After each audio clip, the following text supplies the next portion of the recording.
Bago tayo magumpisa sa ating istorya, i-comment mo muna kung taga saan ka at anong oras ka nanonood ngayon. Malay mo, baka habang pinapakinggan mo ang kwentong ito ay may isang tao rin sa malayo na kapareho mo nang nararamdaman. Tahimik sa labas pero maraming bigat na dinadala sa dibdib. Kaya huminga ka muna ng malalim dahil ang kwentong ito ay tungkol sa isang magsasakang akala ng lahat ay ordinaryo lamang. Ngunit sa kanyang palayan magsisimula ang isang katotohanang magpapayanig sa buong baryo. Sa Sitio Manggahan, isang maliit na lugar sa gilid ng bundok at malawak na kapatagan ng palay, kilala si Lando Bagwis bilang lalaking hindi gaanong nagsasalita. Kapag umaga, bago pa sumikat ng tuluyan ng araw, makikita na siyang nakayapak sa pilapil, bitbit ang lumang itak. May salakot sa ulo at may bakas ng pagod sa mukha na parang hindi na nawawala sa kanya sa loob ng maraming taon. Hindi naman siya masungit, hindi rin siya mayabang. Tahimik lang talaga siya. Kapag binabati siya ng mga kapitbahay, ngingiti siya ng bahagya at tatango. "Maaga ka na naman, Lando!" Bati ni Aling Osang ang matandang tindera ng kakanin na araw-araw dumadaan sa tabi ng kanyang palayan, dala ang bilaw ng suman at puto. "Opo, Aling Osang," mahinang sagot ni Lando habang inaayos ang lubid ng kalabaw niyang simutya. "Kailangan habulin ng araw, baka umulan na naman mamaya." Napatingin si Aling Osang sa mukha niya. "Kumain ka na ba?" Hindi sumagot agad si Lando, yumuko lang siya at pinagpagang putik sa kanyang pantalon. Napabuntong hininga ang matanda. "Alam ko na ang ibig sabihin niyan. Hindi ka pa kumakain." "May kape po ako kanina." "Kape lang," singhal ni Aling Osang pero halatang may malasakit.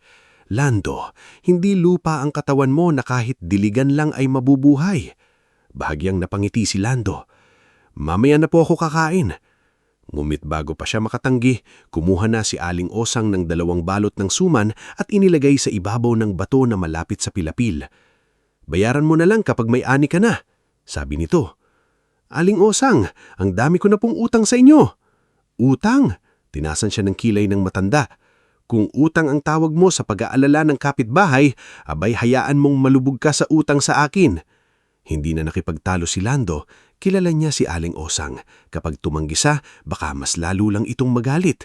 Kaya ngumiti na lang siya, isang maliit na ngiting bihira makita ng iba. Ganoon ang buhay ni Lando sa loob ng 5 taon. Trabaho, katahimikan, at mga alaalang pilit niyang inililibing sa ilalim ng lupaing araw-araw niyang inaaraw. Dati, hindi siya ganito katahimik. Noong buhay pa ang kanyang asabang si Perla, madalas marinig ang halakhak niya sa kanilang maliit na bahay na yari sa kahoy at pawid. Si Perla, ang tipo ng babae na kahit naghihirap ay nakakahanap ng rason para ngumiti. Kapag natutuyuan sila ng bigas, sasabihin nito, "Ayos lang, Lando, at least may asin tayo. Ang asin, may lasa. Ibig sabihin, may pag-asa." Minsan, habang nagtatanim sila sa gitna ng palayan, bigla itong uupo sa pilapil at hahawak sa tiyan nitong noon ay 6 na buwan ng buntis. "Pag lalaki ang anak natin," sabi ni Perla noon, "gusto kong pangalanan siyang Amihan, para kahit lalaki, dala niya ang lambing ng hangin." "Eh kung babae?" tanong ni Lando habang nagpapahinga sa tabi niya. Nag-isip siya noon, saka ngumiti. "Ligaya." "Bakit ligaya?" "Kasi simula nang dumating ka, iyon ang dinala mo sa buhay ko." Tinapayak siya ni Perla sa braso at tumawa. "Naku, Lando Bagwis, kapag ganyan ka magsalita, nakakalimutan kong magsasaka ka. Akala ko makata." Ngunit ang ligayang iyon ay biglang natapos.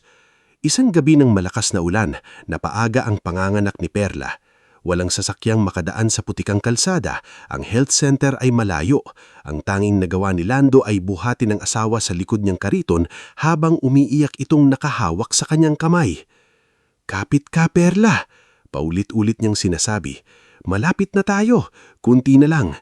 Ngulit hindi sila umabot. Namatay si Perla bago pa sumikat ang araw. Kasama nitong nawala ang sanggol nilang hindi man lang nakahinga sa mundong matagal nilang pinaghandaan. Mula noon, tumahimik ang bahay ni Lando. Tinanggal niya ang duyan na ginawa niya sana para sa anak. Itinago niya ang mga damit na tinihi ni Perla. Ngunit kahit anong tago niya ay hindi niya maitatago ang sakit sa sarili niyang dibdib. kaya ibinuhos na lang niya lahat sa lupa, sa palay, sa araw, sa ulan, sa pagod. Para bang kapag sapat ang pagod niya sa katawan ay hindi na niya mararamdaman ang sugat sa puso. Pero hindi lang kalungkutan ang kalaban ni Lando. May isa pang unos na unti-unting gumagapang sa sitio Manggahan. Ang pangalan nito ay Don Baltazar Ruedas. Si Don Baltazar ang pinakamayamang negosyante sa kalapit na bayan. May mga trucking business siya, hardware, resort sa tabi ng dagat at mga lupang hindi mabilang. Ngunit hindi pa siya nakontento. Nabalitaan ng buong baryo na binabalak niyang gawing malaking resort at warehouse complex ang mga palayan sa sitio Manggahan. Sa mga pulong sa munisipyo, tinatawag nila itong development project. Pero para sa mga magsasaka, ang ibig sabihin noon ay pagkawala ng lupang minanapa nila sa kanilang mga ninuno. Lando, sabi ni Mang Berto isang hapon habang pareho silang nagpapahinga sa ilalim ng puno ng santol.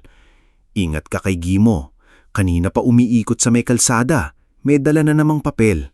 Si Mang Berto ay matandang magsasaka na dating may 2 ektaryang palayan.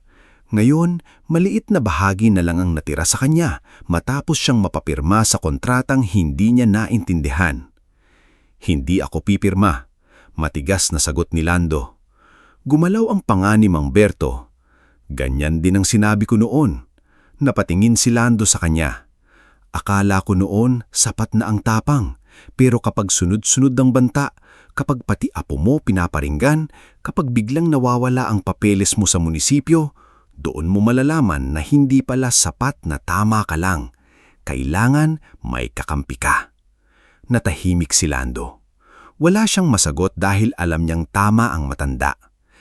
Ilang araw pa lamang ang nakalipas nang dumating sa kanyang bahay si Gimo Arden, ang katiwala ni Don Baltazar. Malaki ang katawan nito, laging may suot na makapal na gintong singsing at kung magsalita ay parang sanay na sanay manakot. Lando Bagwis, tawag ni Gimo habang nakatayo sa harap ng bakuran. Magandang araw. Nasa ilalim noon si Lando ng bahay, inaayos ang sirang araro. Lumabas siya at pinunasan ang kamay sa lumang tuwalya. Anong kailangan mo? Gumiti si Gimo pero hindi umabot sa mata ang ngiti nito. Diretso na tayo. Interesado si Don Baltazar sa lupa mo. Magandang alok ito. Mas mataas kaysa presyo ng ibang palayan dito. Hindi binebenta ang lupa ko. Kahit ba baon ka sa utang sa kooperatiba? Kumunot ang noo ni Lando. Paano mo nalaman iyon? Tumawang mahina si Gimo. Maliit ang mundo, Lando, lalo na para sa taong maraming koneksyon. Hindi ko pa rin ibebenta. Lumapit si Gimo ng isang hakbang. Makinig ka, hindi masamang maging praktikal. Mag-isa ka na lang. Wala kang anak, wala kang asawa. Para saan pa ang lupang iyan?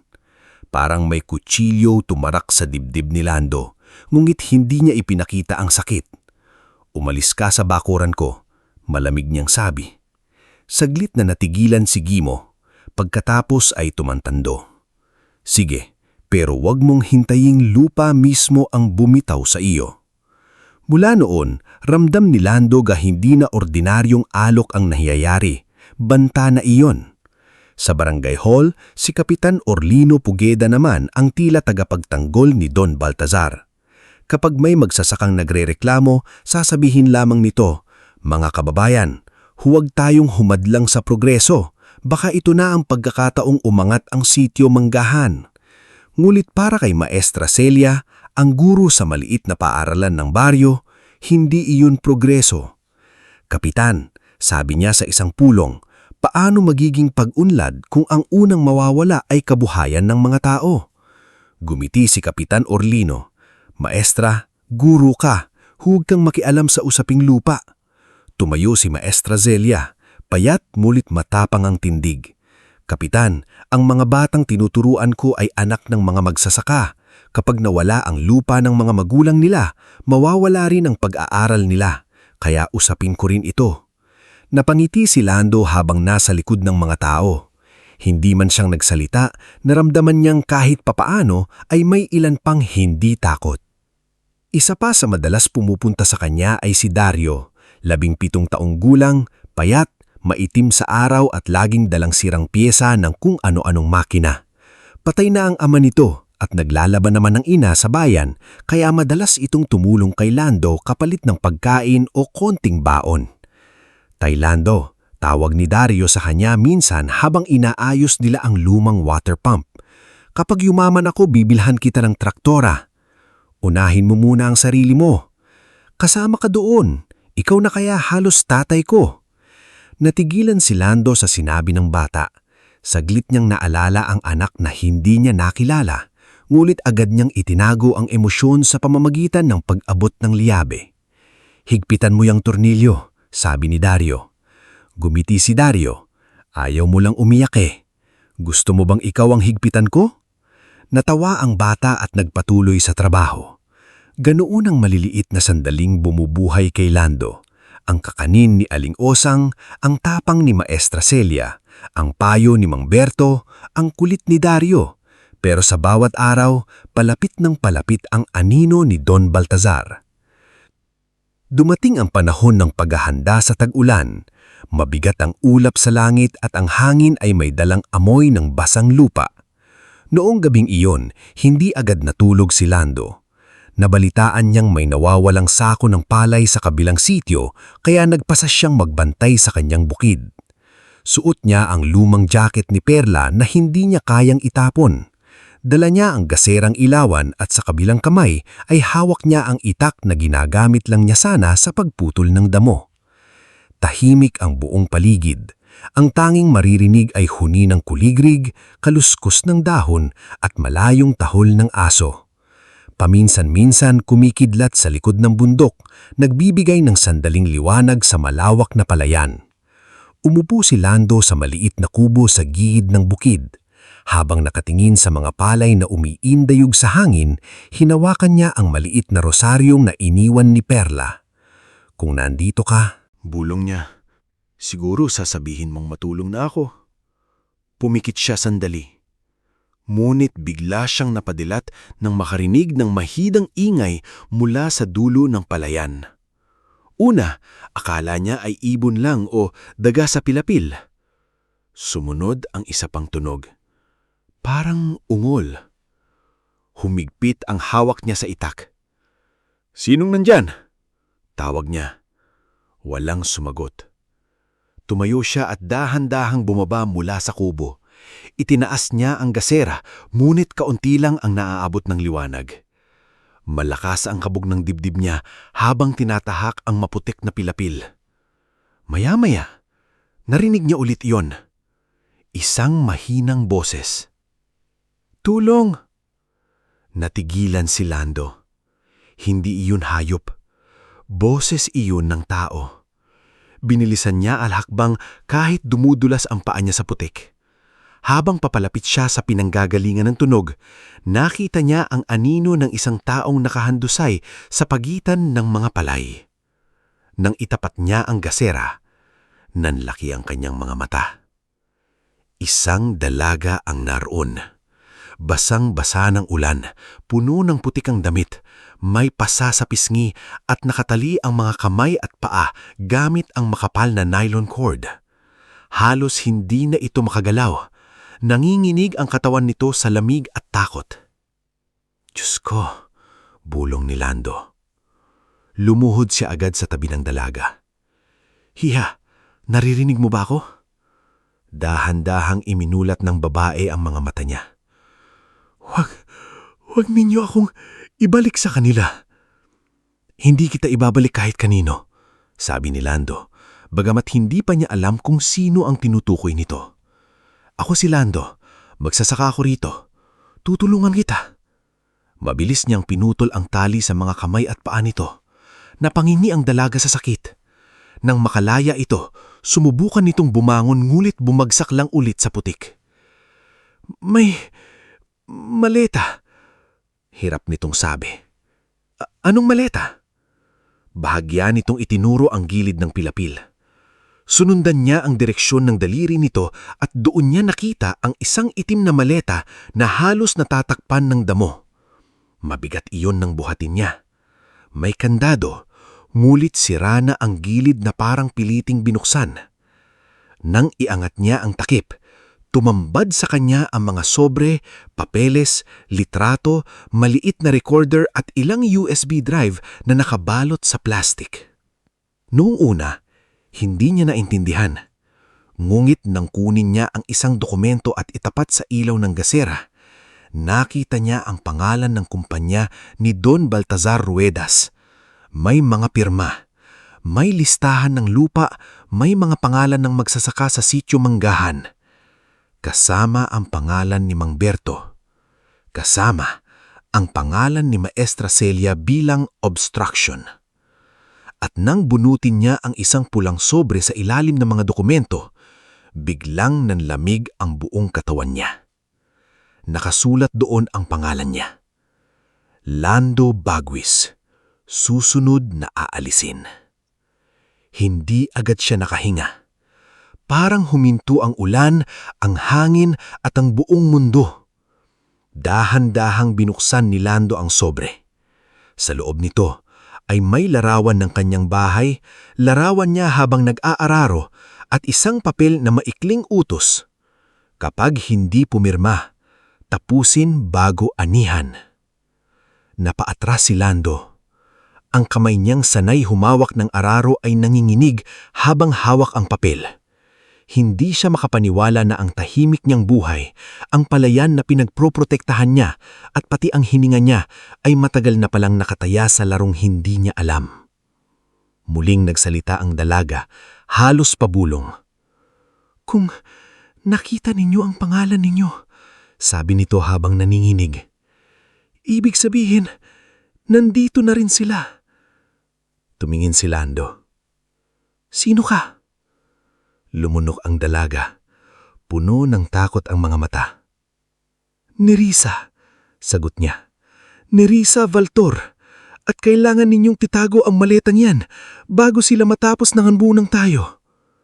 Bago tayo magpatuloy sa ating istorya, i-comment mo muna kung taga-saan ka at anong oras ka ngayong nanonood. Baka habang nakikinig ka sa bahaging ito, may mga alaala ka rin ng mga panahong kailangan mong manahimik para mabuhay o lumaban kahit nanginginig ang buong katawan mo sa takot. Dahil sa gabing iyon, sa gitna ng ulan at dilim ng palayan, hindi na lamang ani ang kailangang bantayan ni Lando Baguis.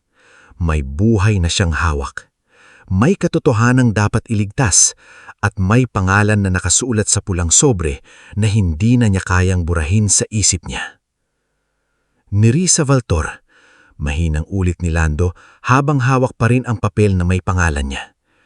"Bakit nandito ang pangalan ko? Bakit pati bahay ko may litrato rito?" Nanginginig ang dalagang nasa harap niya. Hindi lang dahil sa lamig ng ulan. Mas nangingibabaw sa mga mata nito ang takot na parang ilang araw nang hindi natutulog. "Wala na tayong oras," pabulong nitong sabi. "Kung nandito na ako sa palayan ninyo, ibig sabihin, itinapon nila ako rito para mapagbintangan kayo o kaya para pareho nilang tayong tapusin." Napatingin si Lando sa paligid. Bigla niyang naramdaman na ang katahimikan ng bukid ay hindi na katahimikan ng gabi. Parang iyong katahimikang may nagmamasid. Ang hanging dumadaan sa palay ay parang bulong ng panganib at ang bawat kaluskos ay parang yapag ng taong paparating. "Kaya mo bang tumayo?" Tanong niya. Sinubukan ni Nerissa na bumangon, ngulit napahawak ito sa tagiliran at napapikit sa sakit. "Hindi ko alam," sagot nito. "Pero kailangan." Hindi na nagdalawang isip si Lando. Ibinaba niya ang gasera, isinukbit ang maleta sa balikat at inalalayan ang dalaga.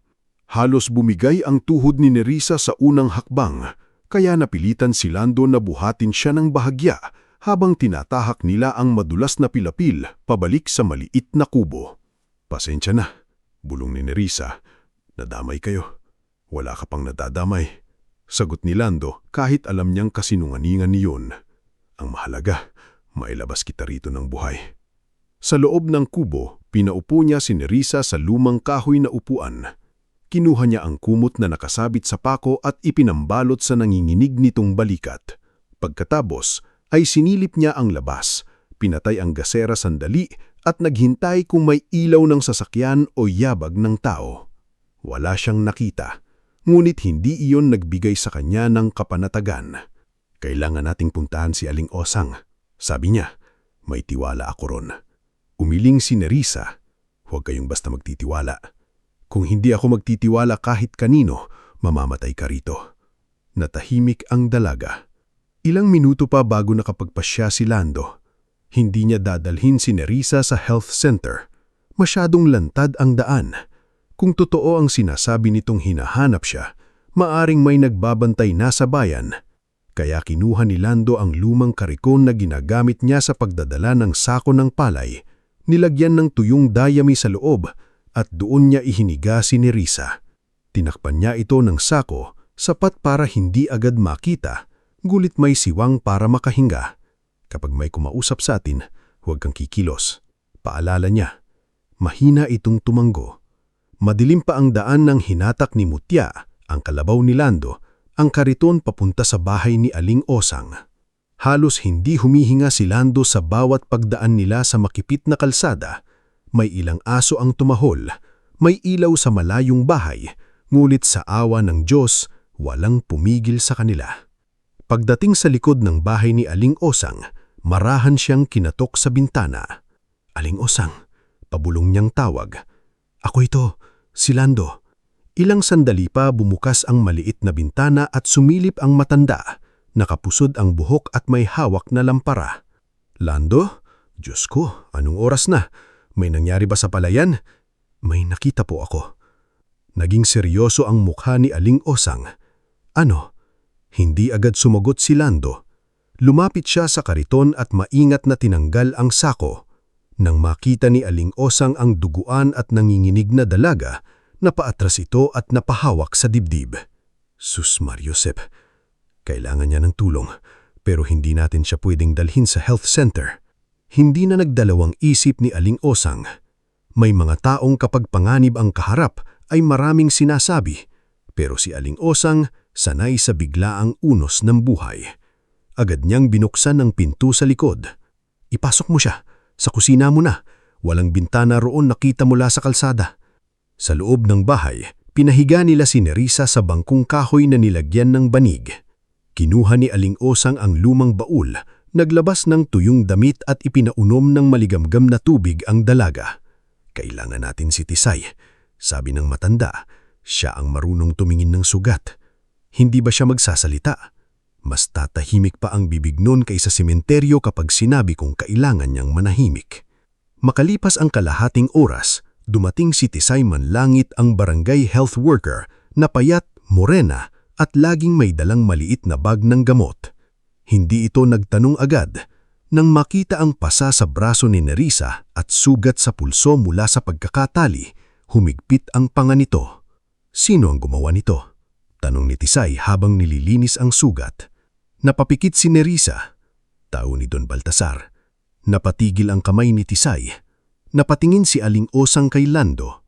Sa isang iglap, parang bumigat ang hangin sa loob ng kusina. Sigurado ka? Tanong ni Lando. Tumanggo si Nerissa.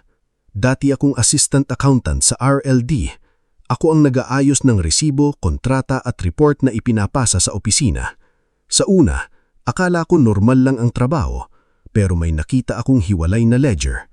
Iba ang nakasulat sa official records, iba ang nasa totoong bayaran. Anong ibig mong sabihin? Tanong ni Tisay.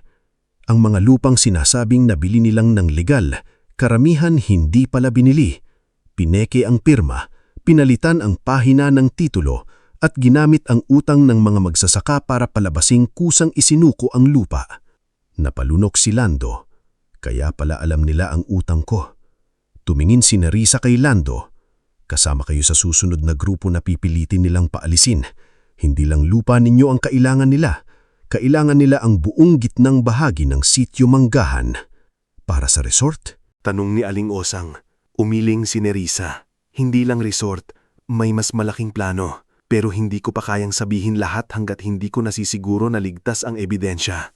Bumaling si Lando sa maleta. Binuksan niya iyon sa mesa habang nakabantay sina Aling Osang at Tisay. Nakita nila ang makapal na sobre, mga kopya ng titulo, litrato ng ilang lalaking nakikipagkamay kay Don Baltasar, maliit na recorder at mga USB drive na binalot sa plastik. Ito ang dahilan kaya kanila tinali, tanong ni Lando.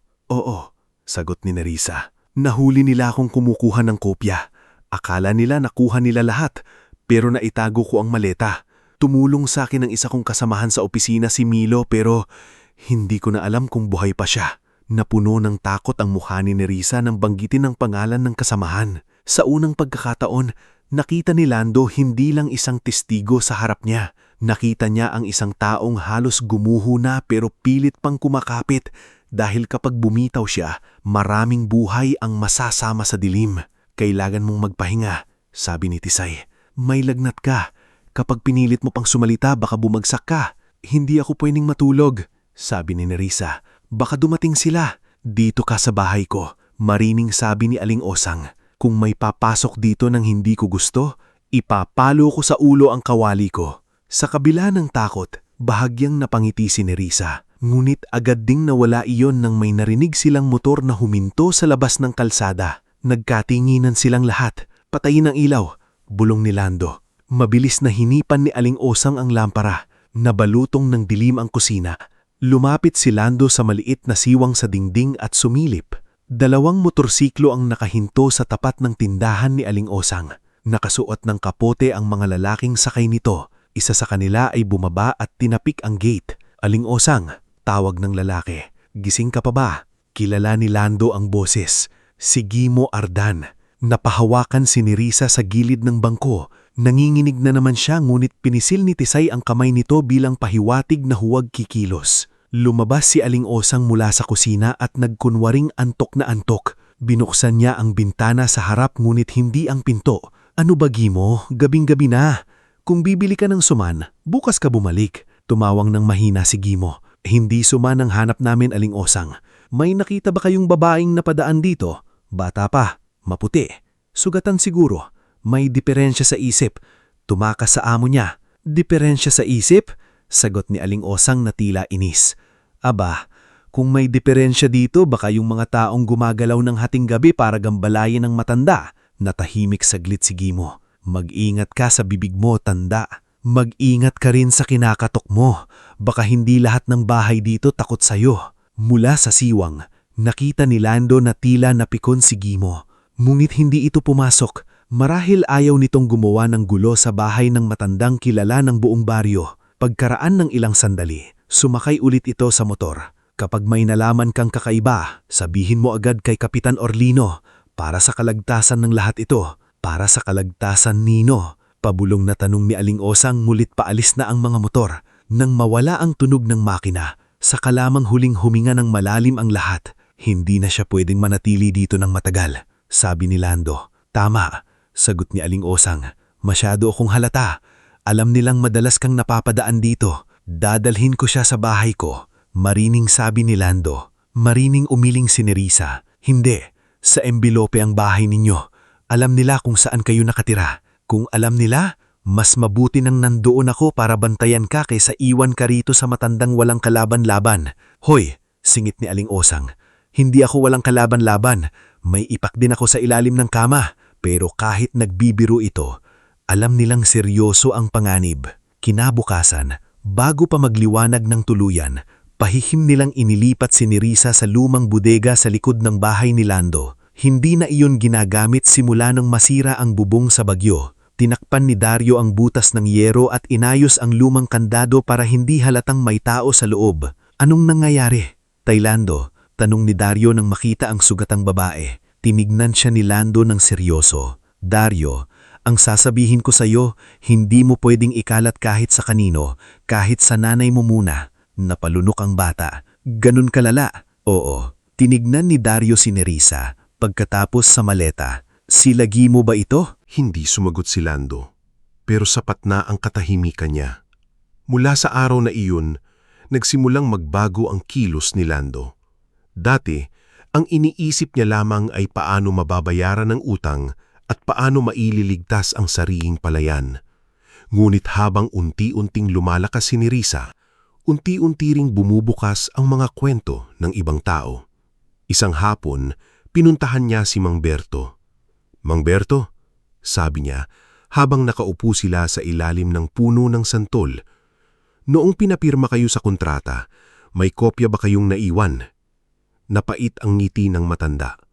"Wala. Sabi ni Kapitan sila na raw ang magtatago. Pinagtiwalaan ko naman kasi kapitan siya." "May naaalala ba kayong petsa?" "Marso 12, hindi ko makakalimutan. Kaarawan ng apo ko. Imbis na handaan, napirmahan ko ang pagkawala ng lupa namin." Isinulat iyon ni Maestra Celia nang gabing nagpulong sila sa likod ng maliit na paaralan. Naroon sina Lando, Aling Osang, Dario, Tisay, Mang Berto at iba pang magsasakang tahimik na dumating. Sina Simo Padernal, Iska Natival, Kaolan at ang magkapatid na sina Luray at Benjo Calatin. "Nag-iingat ako ng listahan," sabi ni Maestra Celia habang inilalabas ang lumang notebook. "Matagal ko nang sinusulat ang mga pangalan ng nawalan ng lupa, pero wala akong ebidensya. Kung totoo ang laman ng maleta, baka ito na ang kulang." "Pero paano kung malaman nila?" tanong ni Iska. "May anak ako. Ayokong may madamay." Sumagot si Lando, mababa ngunit malinaw ang boses. "Wala akong ipipilit sa inyo. Pero kung mananatili tayong magkakahiwalay, isa-isa tayong mauubos. Ganun ang ginagawa nila. Pinapaniwala tayong tayo lang ang natatakot." Napatingin ng mga tao sa kanya. Hindi sila sanay na marinig si Lando magsalita ng ganoon kahaba. Kahit si Maestra Celia ay napahinto sa pagsusulat. "Hindi ako matapang. Natatakot din ako. Pero kagabi, nakita ko ang pangalan ko sa listahan nila.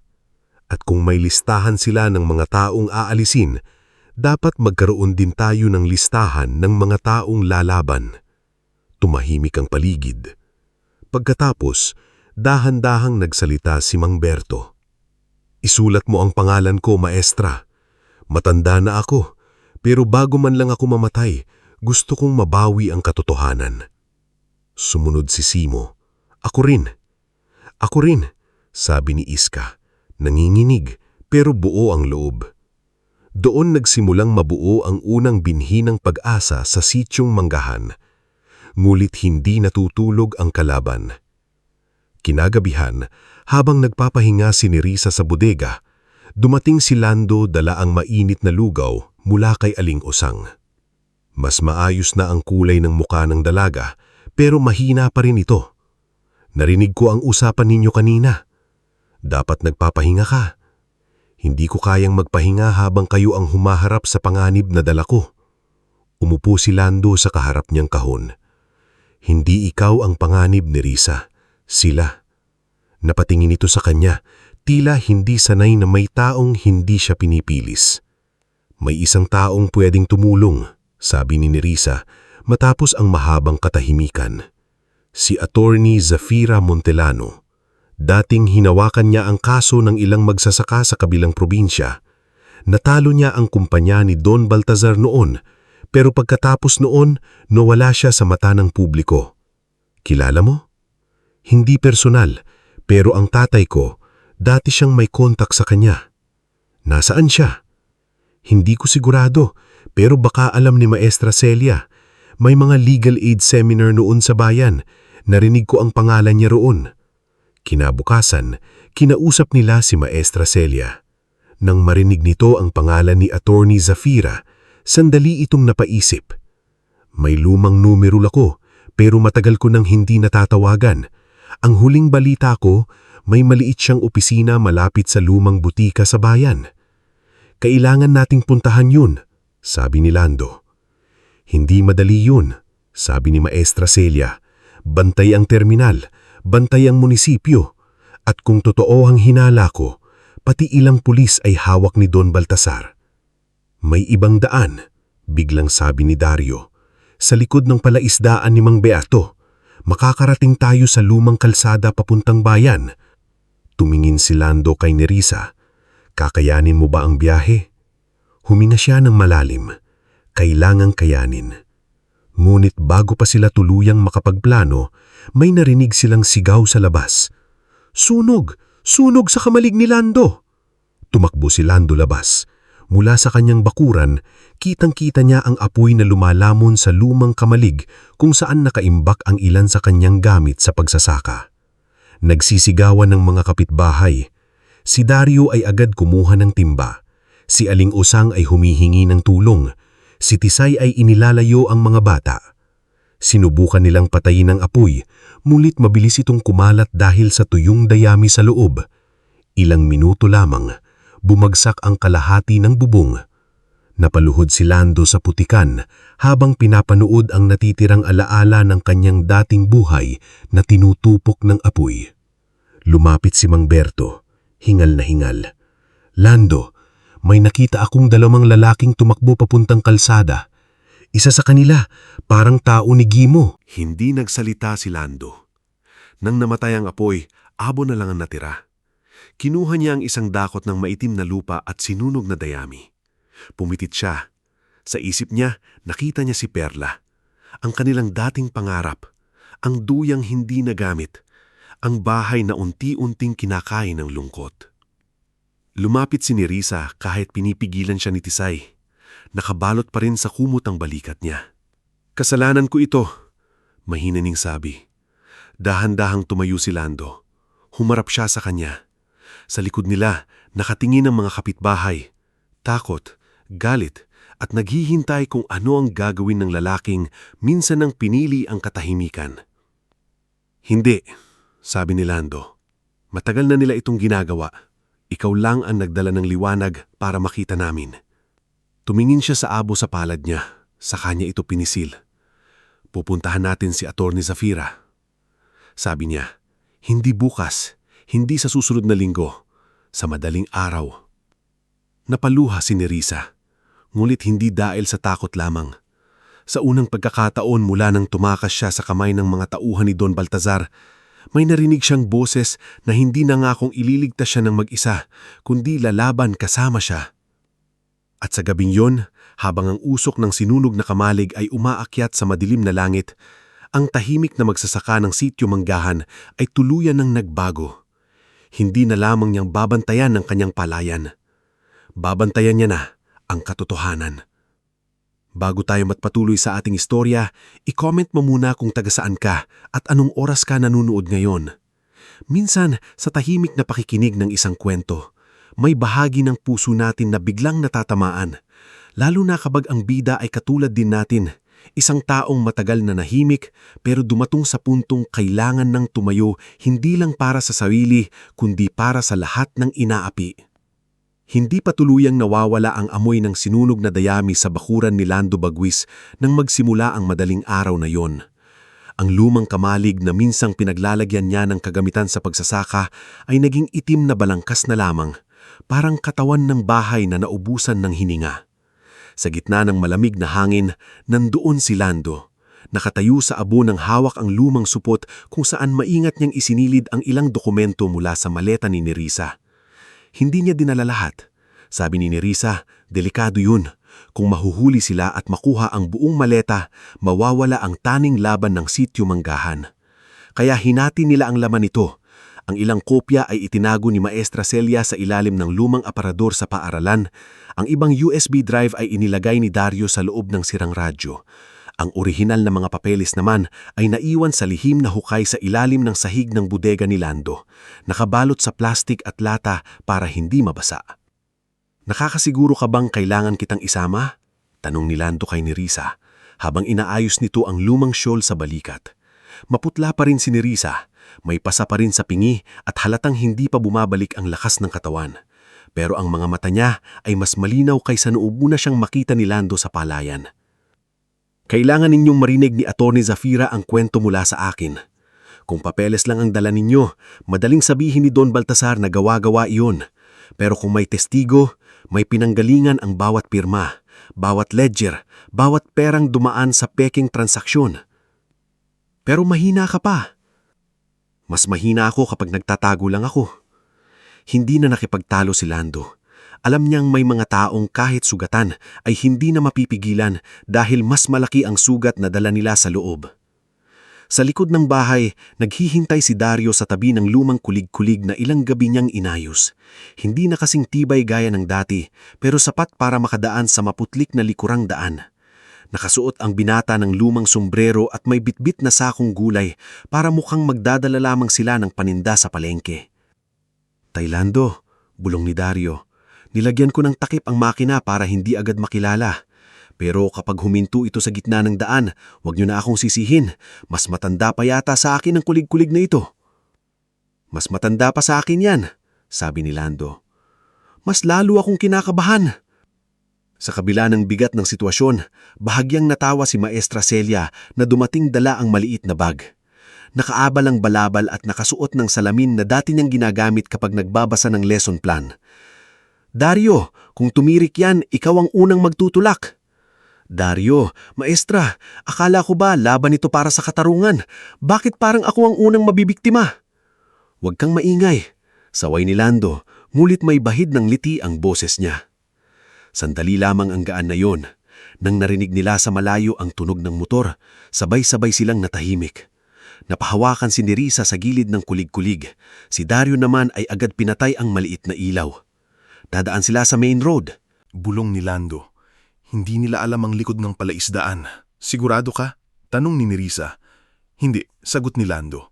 "Pero mas mabuti ito kaysa dumaan tayo sa harap nila." Iyon ang unang pagkakataong umalis si Lando sa kanyang palayan nang hindi para magbenta ng ani o bumili ng pataba. Ngayong umaga, bitbit niya ang panganib, lihim at pag-asang maaaring dumurog o magligtas sa kanilang lahat. Dumaan sila sa makitib na landas sa likod ng bahay ni Mang Berto. Madilim pa ang paligid at ang fog ay nakalatag sa ibabaw ng palaisdaan na parang manipis na kumot. Nasa unahan si Dario, nakatuon ng buong atensyon sa manibela. Sa likuran, magkatabi si Lando at Nerissa habang si Maestra Celia ay hawak ang bag na may lamang notebook, listahan ng mga magsasaka at lumang numero ni Attorney Zafira. Kapag may humarang, mahinang sabi ni Maestra Celia, "Ako ang magsasalita. Sabihin nating may dadalhin akong papeles sa district office." At kung hindi sila maniwala, tanong ni Dario, "Edi ikaw ang iiyak," sagot ng guro.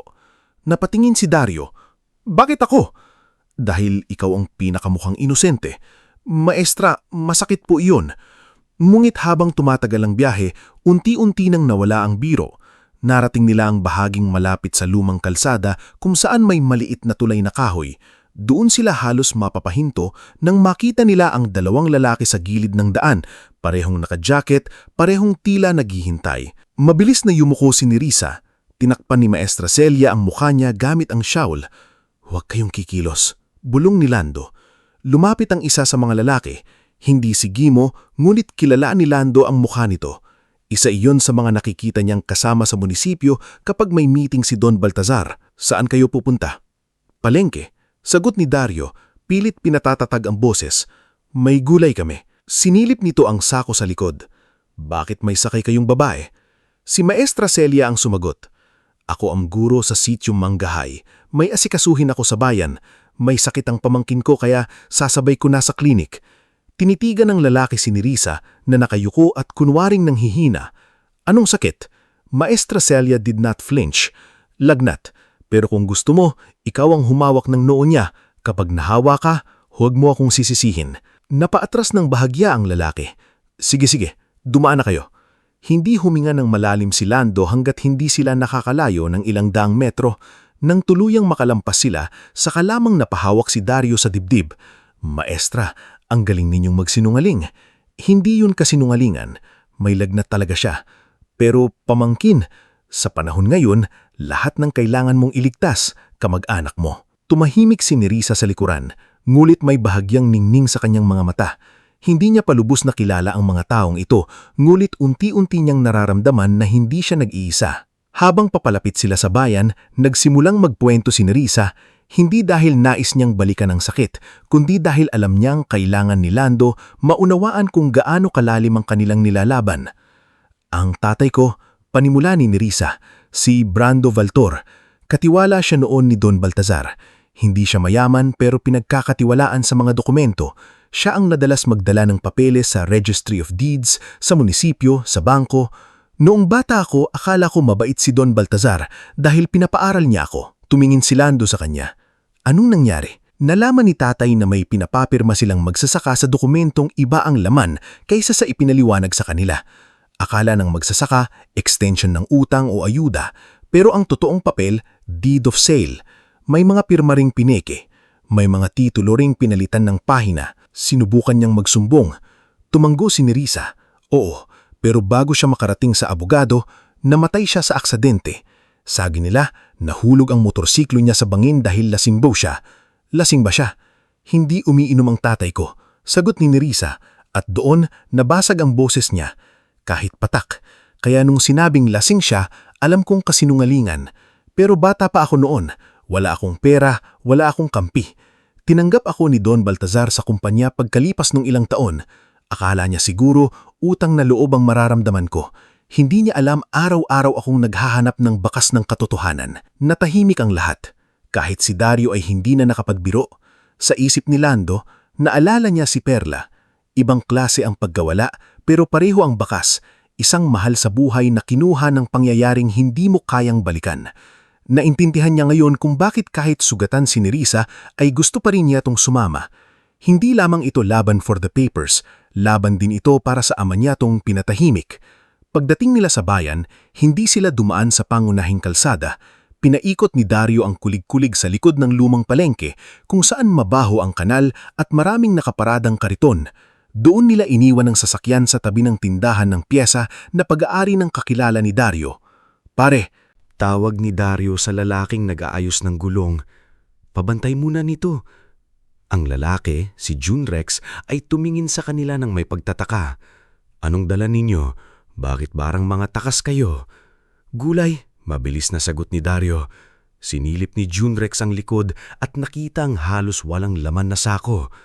Gulay na invisible? Imported, sagot ni Dario. Umiling na lang si Junrex. Sige na, pero kapag may naghanap, wala akong kilala. Naglakad sila patungo sa lumang butika sa dulo ng iskinita. Ayon kay Maestra Celia, sa likod daw noon may maliit na opisina si Attorney Zafira Montellano. Ngunit nang makarating sila, halos hindi iyon mukhang opisina. Kupasang karatula, may kalawang ang gate. Sa maliit na pinto, may nakadikit na papel, Legal Consultation by Appointment Only. Kumatok si Maestra Celia. Walang sumagot. Kumatok siya ulit, mas malakas.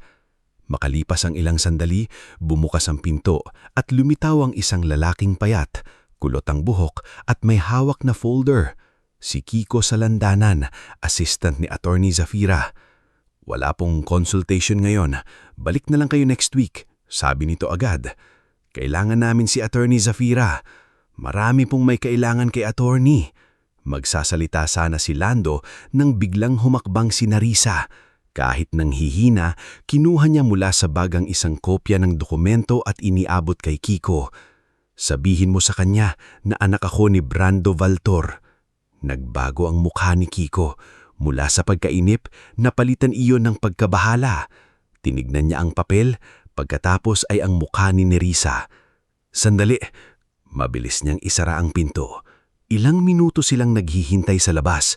Bawat segundo ay parang oras para kay Lando. Tumingin siya sa kanto, sa kabilang tindahan, sa mga taong dumadaan. Hindi niya alam kung sino ang kakampi at sino ang mata ni Don Baltasar. Sa wakas, bumukas muli ang pinto. Pasok, sabi ni Kiko. Dali. Sa loob, maliit ang opisina. May lumang electric fan, 2 aparador ng files at mesa na puno ng dokumento. Sa likod noon, nakaupo si Attorney Zafira Montellano. Nasa edad 40 pataas, maiksi ang buhok, simple ang suot, ngunit may tindig na kahit tahimik ay mabigat ang dating. Tinignan niyang isa-isa ang mga pumasok. Huling tumigil ang tingin niya kay Nerissa. Anak ka ni Brando? Tanong niya. Opo. Matagal siyang hindi nagsalita. Pagkatapos, dahan-dahan siyang tumayo. Akala ko, patay na rin lahat ng ebidensya ng kasong iyon. May naiwan ang tatay ko at may nadagdag pa akong nakuha sa opisina ni Don Baltazar. Inilatag nila ang mga kopya sa mesa. Habang binabasa ni Attorney Zafira ang mga papeles, lalong sumiseryoso ang mukha nito. Kinuha niyang salamin. Tinignan ng mga pirma, mga pangalan ng lupa, listahan ng bayad at mga litrato. Alam niyo bang kung gaano kabigat ito? Tanong niya. Opo, pero hindi namin alam kung paano lalaban. Tumingin sa kanya si Zafira. Ikaw si Lando Bagwes? Kilala niyo ako? Itong lupa mo, sabi ng abogado habang itinuro ang mapa sa dokumento. Nasa gitna ng plano nila. Kung makuha nila ang lupa mo, magkakadugtong ang lahat ng lupang kailangan nila. Kaya pala ako nasa listahan, mahinang sabi niya. Umupo si Zafira at napabuntong hininga. Makinig kayo, hindi sapat ang dokumento. Makapangyarihan si Don Baltasar. Kaya niyang sabihing peke ang lahat. Kaya niyang bayaran ng taong magpapatunay na mali kayo. Kaya niyang paikutin ang kaso hanggang maubos kayo sa pagod at gutom. Kung ganun, wala kaming laban, tanong ni Dario. May laban, sagot ni Zafira, pero kailangan ng 3 bagay. Una, testigo na mismong nakaranas ng pangaagit ng lupa. Ikalawa, kopya ng tunay na titulo bago napalitan ng records. Ikatlo, publiko. Hindi pwedeng sa korte lang ito. Kailangang malaman ng tao dahil kapag mata ng publiko ang nakabantay, mas mahihirapan silang ilibing ang kaso. Maraming magsasaka ang pwedeng tumistigo pero takot sila, sabi ni Maestra Celia. Takot sila dahil nag-iisa sila, sagot ni Zafira. Gawin ninyong samahan, hindi ito lalabanan ng isang magsasaka, lalabanan ito ng buong baryo. Doon nagsimulang mabuo ang ideya. Pagbalik nila sa sitio Manggahan, hindi na lamang lihim na pulong ang gagawin nila. Magtatayo sila ng samahan ng mga magsasaka, hindi para magkagulo, kung hindi legal na maipaglaban ng lupa, maitala ang reklamo at maprotektahan ng bawat isa. Anong ipapangalan natin? Tanong ni Dario habang pabalik na sila ng hapon ding iyon. Samahan ng mga naiapi, mungkahin ng Mang Berto nang ikinwento nila ang plano pag-uwi. Parang malungkot naman, sabi ni Aling Osang. Samahan ng hindi natakot, sabi ni Iska. Maganda, pero baka mas bagay ang may kaugnayan sa lupa. Matagal na tahimik si Lando. Pagkatapos ay tumingin siya sa palayang unti-unting kumikinang sa sikat ng palubog na araw. Ani ng katotohanan, sabi niya. Napatingin ng lahat sa kanya. Dahil yun ang gusto nating anihin. Dagdag niya, hindi lang palay, katotohanan. At ganun nga ang ipinangalan nila sa samahan. Sa mga sumunod na araw, hindi naging madali ang lahat. Ngulit may pagbabago. Si Maestra Celia ang naglista ng pangalan ng mga magsasaka. Si Dario ang gumawa ng lumang sound system mula sa sirang speaker para gamitin sa pulong. Si Aling Osang naman ay nagdala ng pagkain sa mga nagbabantay. Sinigang, lugaw, kape, kahit minsan ay kapos din sa sakita. Si Tisay ay nag-iikot sa mga bahay para tignan ng matatandang kinakabahan sa mga pagbabanta. Si Nerissa, habang nagpapalakas, ang nagtuturo kay Lando kung paano basahin ang ilang bahagi ng dokumento. Dito mo tignan, sabi niya isang gabi habang magkatabi sila ng mesa. Kapag pareho ang date pero magkaiba ang notary number, may mali. Kumunot ang noo ni Hando. Parang mas mahirap pa ito kaysa magtanim sa tuyong lupa. Pero natututunan mo. Mabagal. Ang mahalaga, hindi ka tumitigil. Sa unang pagkakataon, hindi lang palayan ang inaaral ni Lando. Inaaral niya ang batas, papeles, pirma at paraan ng mga taong matagal nang ginagamit ang kanilang kamangmangan bilang sandata laban sa kanila. Unti-unti, ang magsasakang dating yumuyuko sa harap ng mga opisyal ay natututong tumingin ng diretsyo. Ngulit gaya ng bawala ni Attorney Zafira, may presyo ang paglaban. Isang gabi, matapos ang pulong sa maliit na paaralan, lumapit si Mang Berto kay Lando. Handa akong tumestigo, sabi ng matanda. May alam ako sa lumang titulo. May kopya pa yata sa baul ng yumaong asawa ko. Sigurado kayo? Tanong ni Lando. Kapag ginawa ninyo yon, lalo kayong pagbabantaan. Lando, matanda na ako. Mas nakakatakot sa akin ang mamatay na alam kong nanahimik ako. Kinabukasan, hindi dumating si Mang Berto sa usapan nila. Nung una, akala nila ay sumama ng pakiramdam. Pinuntahan siya ni Dario sa bahay ngulit bukas ang pinto at nakataob ang upuan sa loob. May basag na baso sa sahig. Sa labas ng bakuran, nakita ni Dario ang marka ng gulong ng van sa putikan. Tumakbo siya pabalik sa bahay ni Lando, halos hindi makahinga. "Tay Lando!" sigaw niya. "Wala si Mang Berto!" Lumabas si Lando, kasunod si Nerissa at Maestra Celia. "Anong ibig mong sabihing wala?" "Nakita ko ang bahay niya. May gulo sa loob. May van na dumaan. Natandaan ko ang plaka, NQJ 418. Tay Lando, sa tingin ko kinuha siya." Parang may apoy na sumiklab sa dibdib ni Lando. Hindi na siya nag-isip. Kinuha niya agad ang itak na nakasabit sa lingding. "Saan ka pupunta?" tanong ni Nerissa. "Sa hasyenda ni Don Baltasar." "Lando, hindi! Dinukot nila si Mang Berto. At kung susugod ka roon, ikaw ang susunod na mawawala." Sigaw ni Nerissa. Unang beses na narinig ni Lando na ganon kalakas ang boses nito. Napahinto siya. Lumapit si Nerissa, nanginginig hindi sa takot, kundi sa bigat ng pagpigil sa kanya. "Alam ko ang pakiramdam. Alam ko ang galit. Noong namatay ang tatay ko, gusto kong sunugin ang buong opisina ni Don Baltasar. Pero kung gagawin mo yun ngayon, bibigyan mo sila ng dahilan para sabihing bayolente ka. Mawawala ang kaso, mawawala ang samahan, at baka mamatay si Mang Berto nang walang hustisya." Mahigpit pa rin ang hawak ni Lando ang itak. Ngulit unti-unting bumagal ang paghinga niya. "Anong gagawin natin?" tanong niya halos pahos. Sumagot si Maestra Celia, mabigat ang mukha. "Isusulat natin lahat, plaka, oras, kondisyon ng bahay. Tatawagan natin si Attorney Safira at hahanapin natin siya ng may plano." Dumating si Aling Osang, umiiyak ngulit pinipilit maging matatag. "Hindi pwedeng mawala si Berto. Utang pa niya sa akin ang 3 balot ng suman." Walang natawa, ngulit ang sinabi ng matanda ay parang paalala na si Mang Berto ay hindi lang testigo.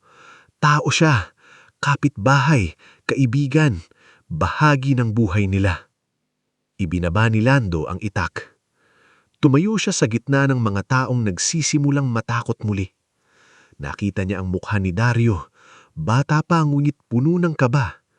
Nakita niya si Nerissa, ang babaeng nagdala ng maleta at katotohanan. Nakita niya si Maestra Celia, hawak ang notebook na parang sandata. Nakita niya si Aling Osang, nanginginig ang kamay pero hindi umaalis. Sa sandaling yun, naunawaan ni Lando ang sinabi ni Mang Berto noon. Hindi sapat ang tapang. Kailangan ng kakampi. Kailangan ng plano. Kailangan ng pasensyang hindi nagpapatalo sa galit. Hahanapin natin siya, pero hindi tayo susugod na parang gusto nating matalo. Ilalabas natin siya ng buhay at ipapakita natin sa lahat kung sino ang tunay na kriminal. Sa labas, nagsimulang umambon. Ang mga patak ng ulan ay bumagsak sa abo ng nasunog na kamalig, sa putikang daan at sa mga palayang matagal ng saksi sa pananahimik ng mga tao. Ngunit ngayong gabi, hindi na lamang takot ang umiikot sa sityong Manggahan. May galit na natutong maghintay, may tapang na natutong mag-isip, at may laban na ngayon lang tunay na nagsisimula. Bago tayo magpatuloy sa ating istorya, i-comment mo muna kung taga saan ka at anong oras ka nanonood ngayon. Minsan, habang nakikinig tayo sa kwento ng ibang tao, hindi natin namamalayan na para rin pala tayong nakatingin sa salamin. Nakikita natin ang sariling takot, sariling galit, at sariling pangarap na balang araw ang mga taong nang aapi ay hindi na makapagtatago sa likod ng pera at kapangyarihan. Buong gabing halos walang nakatulog sa sityong Manggahan matapos mawala si Mang Berto. Sa labas ng bahay ni Lando Bagwis, nagtitipon-tipon ang mga magsasaka na kasapi ng bagong samahang ani ng katotohanan. Hindi na sila kasing dami noong unang pulong. May ilan nang natakot at umuwi agad sa kanilang bahay. May ilan namang nandoon pa rin, ngunit kita sa mukha ang pag-aalinlangan. Sa gitna ng dilim, nakatayo si Lando sa tabi ng natirang poste ng nasunog niyang kamalig. Hindi pa rin tuluyang natatanggal ang amoy ng abo sa paligid. Sa tuwing maaamoy niya iyon, naaalala niya kung gaano kadaling sunugin ng makapangyarihan ang pinaghirapan ng mahirap. Ngumit ngayong gabi, ang iniisip niya ay hindi na ang kanyang kamalig. Si Mang Berto ang laman ng isip niya. Ang matandang minsang nagbabala sa kanya na hindi sapat ang tapang. Ang lalaking nawalan ng lupa dahil sa panlilinlang. Ang unang nagsabing handa siyang tumistigo kahit nanginginig ang boses. Taylando, mahinang tawag ni Dario habang hawak ang maliit na papel kung saan niya isinulat ang plaka ng van. NQJ 418. Sigurado ako, hindi ko makakalimutan. May gasgas pa iyon sa likod na parang hugis kidlat. Tumanggo si Lando. Isulat mo ulit, pati oras kung kailan mo napansin. Naisulat ko na. Alas 8:15 ng gabi ako dumaan sa bahay niya. Wala na siya noon. Pero sabi ni Aling Telma, may narinig daw siyang sasakyan bandang alas 7:30.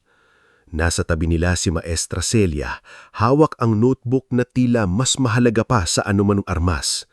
Mabilis niyang isinusulat ang bawat detalye. Oras, saksi, marka ng gulong, kalagayan ng bahay ni Mang Berto at pangalan ng mga taong may-aring nakita. Kailangan natin ng malinaw na record, sabi ni Maestra Celia. Kapag hindi natin inayos ang detalye, babaligtarin nila tayo. Paano kung patay na si Mang Berto? Biglang tanong ni Iska Natibal, nanginginig ang boses habang yakap ang sariling braso. Paano kung wala na si Mang Berto? Walang agad na kasagot.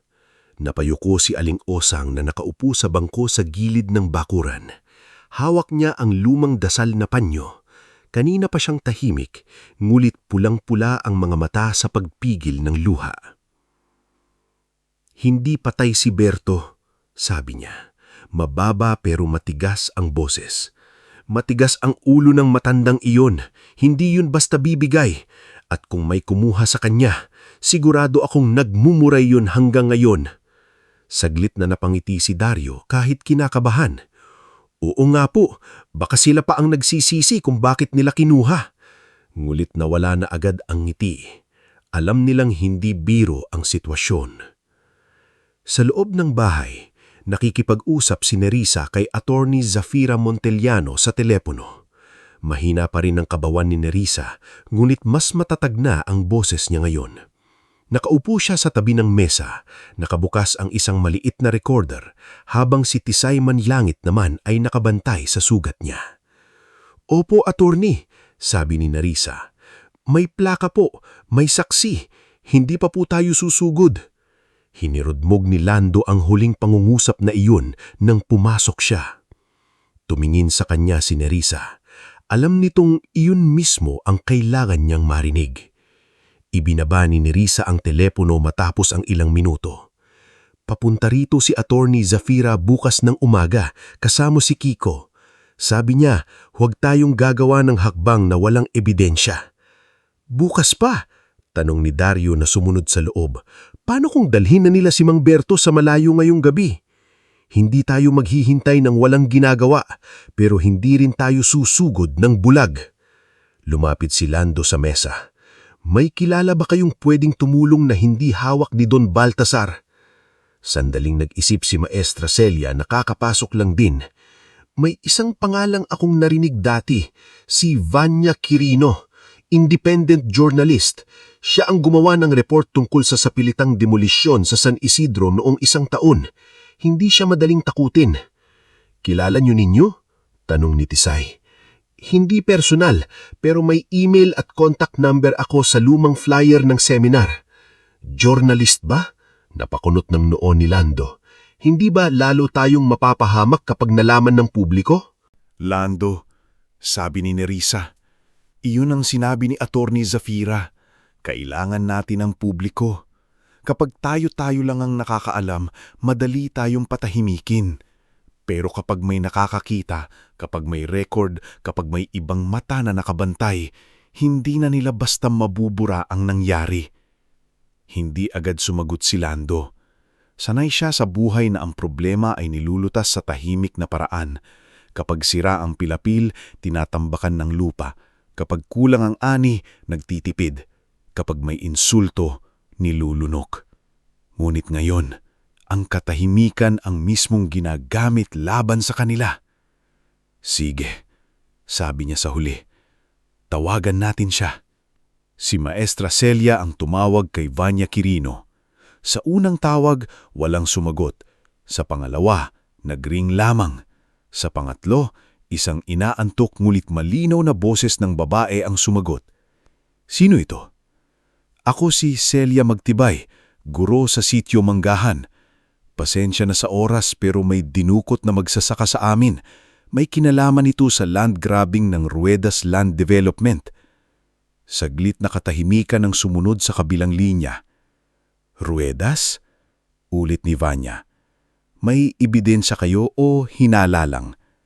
May bigat ang tanong pero hindi ito manghusga. Sanay lang siguro si Vanya na maraming kwento ang hindi kayang patunayan. May plaka ng van, may mga dokumento, may testigo, may pangalan ng mga lupang pineke ang papeles. Nasaan kayo?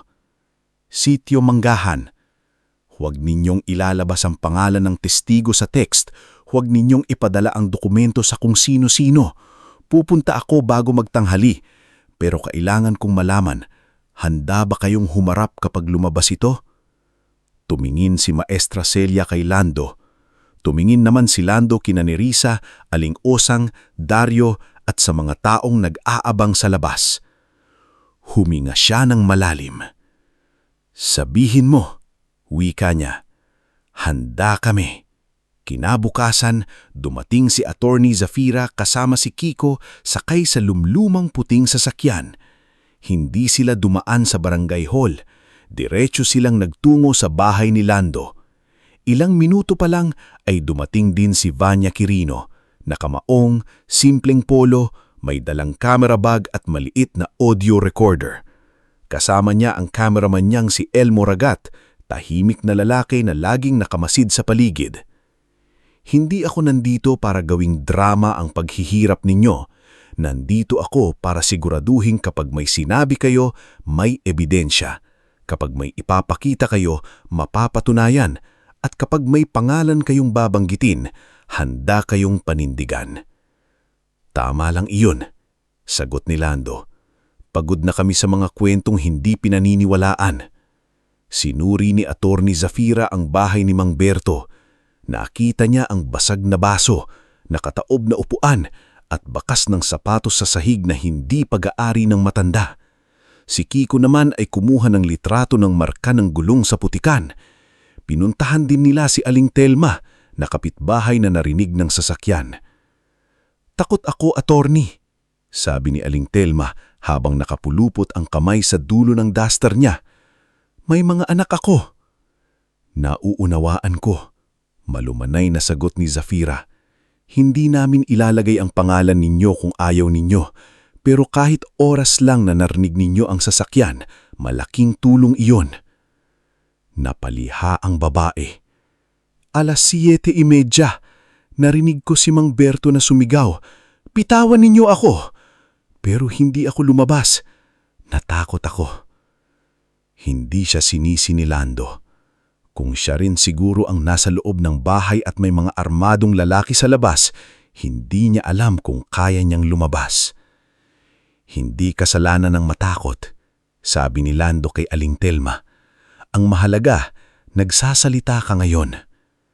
Habang nangangalap sila ng ebidensya, dumating ang balita mula kay Dario.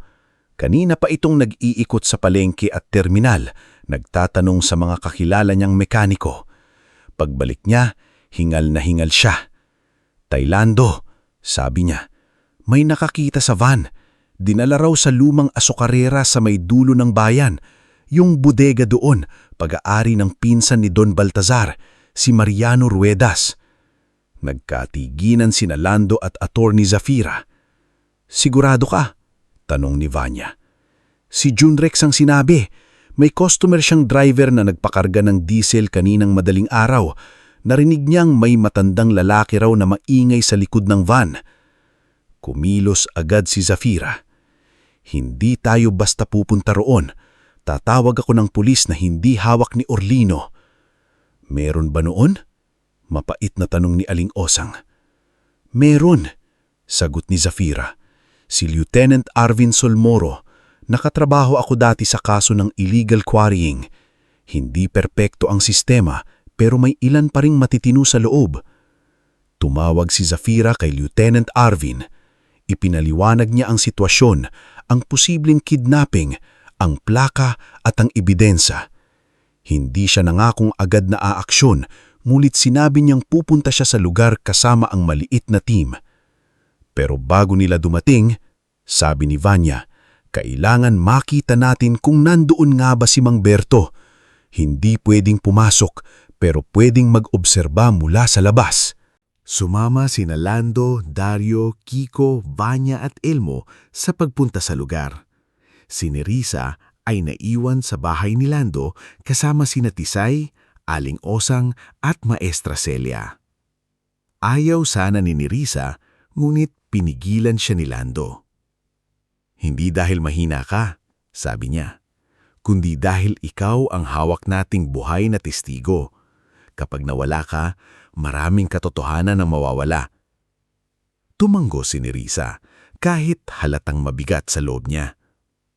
Bumalik kayo ng buhay, lahat kayo. Ang lumang asokarera ay nasa liblib na bahagi ng bayan, malapit sa tuyong ilog at masukal na talahiban. Matagal na itong sarado, ngunit may ilang bodega pang ginagamit umano bilang imbakan.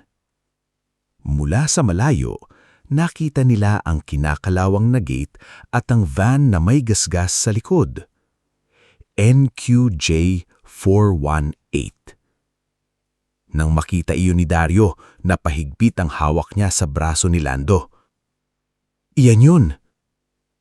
Hindi sila lumapit agad. Nagtago sila sa likod ng makapal na gamo. Si Elmo ay maingat na kumuha ng video mula sa malayo. Si Vanya naman ay nag-record ng boses habang binabanggit ang oras, lokasyon at plaka. Maya-maya, bumukas ang gilid ng bodega. Lumabas si Gimo Ardan kasama ang dalawang lalaki. Hawak niya ang cellphone at tila galit na galit sa kausap. Sinabi ko na huwag siyang masyadong bugbugin. Kailangan pa siyang pumirma. Nanigas ang katawan ni Lando. Nasa loob si Mang Berto. Kumilos siya pasulong, ngunit agad siyang hinawakan ni Kiko. Wag, bulong ni Kiko. Konti na lang, papunta na si Lieutenant Arvin. Ngunit hindi madaling pigilan ang isang taong alam na nasa loob ng pader ang kaibigang pinahihirapan.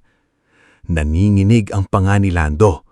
Sa isip niya, nakikita niya ang matandang nakataob sa sahig, pinipilit pumirma sa kung anong papel. Ngunit naalala niya ang sinabi ni Nerissa. Kapag sumugod siya ng walang plano, sila ang matatalo. Kaya nanatili siya. Ilang minuto ang lumipas bago dumating ang sasakyan ni Lieutenant Arvin Solmoro. Hindi ito nagsirena. Tahimik na bumaba ang 3 pulis, kabilang ang isang babaeng investigador na si Sergeant Malu Ibarra. Nilapitan nila sina Zafira na kararating lang din mula sa kabilang daan. May visual confirmation? Tanong ni Lieutenant Arvin. Ipinakita ni Vanya ang footage. Narinig sa footage ang sigaw ni Gimo tungkol sa pagpirma. Humigpit ang mukha ni Arvin. Sapat na para pumasok tayo. Mabilis ang sumunod na pangyayari. Lumapit ang team ni Lieutenant Arvin sa gate habang si Vanya at Elmo ay nanatili sa ligtas na distansya, ngulit tuloy ang pagre-record. sumama si Attorney Zafira bilang legal observer. Hindi pinayagang sumama si Lando, gulit nang narinig niya mula sa loob ang sigaw ni Mang Berto, hindi na niya napigilan ng sarili. "Berto!" sigaw niya sa labas. Sa loob, nagkagulo. May tumakbong lalaking palabas, ngulit naharang siya ni Sergeant Malu. May isa pang nagtangkang sumakay sa motorsiklo pero nadulas sa putik at nahuli ni Kiko at Dario sa tulong ng 2 pulis. Si Gimo Ardan mismo ang lumabas sa likod ng bodega, bit-bit ang isang folder. Akala niya makakatakas siya sa gilid, mulit nandoon si Lando. Nagkaharap sila. "Tumabi ka, magsasaka," singhal ni Gimo. Hindi gumalaw si Lando. "Hindi na," sabi niya. Tinangkang itulak siya ni Gimo, ngunit sa pagkakataong iyon, hindi na nag-iisa si Lando. Dumating si Lieutenant Arvin mula sa likod at itinutok ang baril pababa, ngunit handa. "Gimo Ardan, huwag kang gagalaw." "Wala kayong warrant," sigaw ni Gimo. "May probable cause kami sa kidnapping complaint at actual victim sa loob. At may video kayo." Namula ang mukha ni Gimo nang makita si Vanya na nakatutok ang kamera. "Patayin mo yan!" "Live backup ito," malamig na sabi ni Vanya. "Kahit agawin mo, naipadala na." Iyon ang unang pagkakataong nakita ni Lando na natakot si Gimo. Mula sa loob ng bodega, inilabas si Mang Berto. May pasa ito sa mukha, may sugat sa labi at mahina ang tuhod, ngunit buhay. Nang makita siya ni Lando, pilit siyang lumiti. "Sinabi ko sa kanila, hindi ako marunong pumirma kapag walang suman." Napaluha si Aling Osang nang makita ang footage kinagabihan. Ngulit nang narinig ang biro ni Mang Berto, humagulbol siya at tumawa ng sabay. Dinala si Mang Berto sa klinika. Ang unang nag-asikaso ay si Tisay, habang si Lieutenant Arvin ay nagkuha ng formal na salaysay. Nahuli si Gimo at ang 2 tauhan. Ang folder na dala niya ay naglalaman ng bagong deed of sale na pinipilit papirmahan kay Mang Berto para tuluyang mawalan ng bisa ang kanyang reklamo. Kinabukasan, kumalat ang balita. Hindi lamang sa sitio Manggahan, kundi maging sa bayan. Naglabas si Vanya Quirino ng report tungkol sa pagdukot ng magsasaka. Ang kakasangkot ng tauhan ng RWI Ruedas Land Development at ang posibleng koneksyon nito sa serye ng land grabbing complaints. Hindi agad bumagsak si Don Baltasar, ngunit unang beses nabasag ang imahe niyang respetadong negosyante. Sa barangay hall, sinubukan ni Kapitan Orlino Pugeda na magpatawag ng pulong para kontrolin ang sitwasyon. "Mga kababayan," sabi niya sa mikropono, pawis na pawis kahit maaliwalas ang panahon. "Huwag tayong magpapadala sa maling balita. Ang nangyari kay Mang Berto ay isang isolated incident." "Isolated?" Biglang sigaw ni Iska Natival mula sa harapan. "Ilang lupa pa ang kailangang mawala bago mo sabihing konektado ang lahat?" Nagbulungan ng mga tao. Tumayo si Simo Padernal. "Pinapirma rin ako sa papel na hindi ipinaliwanag sa akin. Nawala ang kalahati ng lupa ko pagkatapos." Sumunod si Kaolan. "Ako rin." Isa-isa, nagsimulang magsalita ang mga taong dati ay nakayuko lamang kapag dumadaan si Kapitan Orlino. Si Maestra Celia ay nasa gilid, hawak ang listahan. Si Vanya ay nagre-record. Si Ethier Zafira ay tahimik na nakamasid. Ngunit sa kanyang mukha ay makikita ang matagal nang hinihintay na sandali. Ang sandali kung saan ang takot ay nagiging tinig. "Tumahimik kayo," sigaw ni Kapitan Orlino. "Ako ang kapitan dito." Tumayo si Lando. Hindi siya sumigaw, hindi siya nagbanta, ngunit nang magsalita siya, nakinig ang lahat. "Kapitan, kung ikaw ang kapitan dito, bakit mas nauna pang dumating ang tauhan ni Don Baltazar sa bahay ng magsasaka kaysa tulong mula sa barangay? Bakit kapag nawawala ang titulo namin, sinasabi mong proseso lang? Bakit kapag nananakot si Gemo, sinasabi mong huwag na naming palakihin?" Hindi nakasagot si Orlino. Hindi kami kalaban ng progreso, pero kalaban kami ng pagnanakaw. Kalaban kami ng peking pirma. Kalaban kami ng pagbili sa katahimikan ng mahihirap.